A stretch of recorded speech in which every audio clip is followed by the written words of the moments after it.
നമ്മൾ പേരൻറ്റിങ്ങിൽ unconditional love ആണെന്നൊക്കെ പറയും. ഒരു തേങ്ങയുമല്ല. ഇത് ഏറ്റവും കൂടുതൽ കണ്ടീഷനുള്ള ലവ് പേരൻറ്റിങ് ആണെന്ന് ഞാൻ പറയും. കാരണം ഏത് പേരൻറ്റിനെയും നോക്കിയാൽ മതി.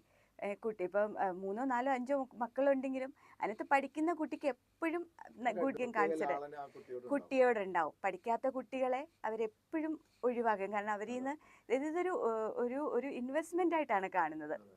ഞങ്ങൾ ഇത്രയും ഇൻവെസ്റ്റ് ചെയ്തു, നാളെ ഒരു സമയത്ത് ഇവരിൽ നിന്നാണ് ഞങ്ങൾ ജീവിക്കാൻ പോകുന്നത്. ഞങ്ങളുടെ അതായത് ആദ്യം നാട്ടുകാരെയും വീട്ടുകാരെയും ഞങ്ങളുടെയും ഹാപ്പിനെസ്സിന് വേണ്ടി കുട്ടികൾ വന്നെങ്കിൽ ഒരു പ്രായം കഴിഞ്ഞാൽ ഞങ്ങളുടെ റിട്ടയർമെൻറ്റ് ലൈഫിലുള്ള ഇൻവെസ്റ്റ്മെൻ്റ് ആയിട്ടാണ് മോസ്റ്റ് ഓഫ് ദി പേരൻസും കുട്ടികളെ കാണുന്നത്. അതെ, അപ്പോൾ സ്കൂളുകളെ സംബന്ധിച്ച് അതും അവരുടെയും ഒരു ബിസിനസ്സാണ്.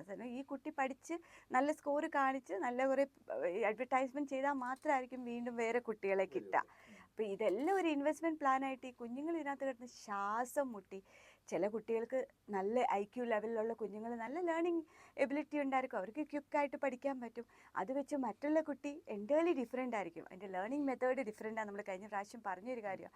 പല രീതിയിലായിരിക്കും അത് ലോകത്തെ പെർസീവ് ചെയ്യുന്നതും പഠിക്കുന്ന മെത്തഡോളജീസും ഡിഫറെൻ്റ് ആയിരിക്കും. അപ്പോൾ നമ്മൾ ഒരിക്കലും ഒരു കൺക്ലൂഷനിലെത്തില്ല. എനിക്ക് 3 മക്കളുണ്ടെങ്കിൽ 3 മക്കളും ഒരേ മൈൻഡ് സെറ്റ് ഉള്ളവരായിരിക്കും, ഒരേ IQ ഉള്ളവരായിരിക്കും. അതേപോലെ ഇമോഷണൽ ഇൻ്റലിജൻസ്, ചില കുട്ടിക്ക് ഇമോഷണലി അവർക്ക് ഇൻ്റലിജൻറ്റ്, അതർ വൺ ചിലപ്പോൾ സ്റ്റഡീസ് പഠിക്കാൻ മാത്രമായിരിക്കും സ്കിൽസ്. നാളെ ഒരു സമയത്ത് ഒരു വലിയൊരു ലോകത്തോട്ട് ഇറങ്ങുമ്പോൾ ചിലപ്പം ആ ഇമോഷണലി ഇൻ്റലിജൻ്റ് ആയ പേഴ്സൺ മാത്രമായിരിക്കും എക്സൽ ചെയ്യുന്നത്. അത് തെളിഞ്ഞ കാര്യങ്ങളാണ്.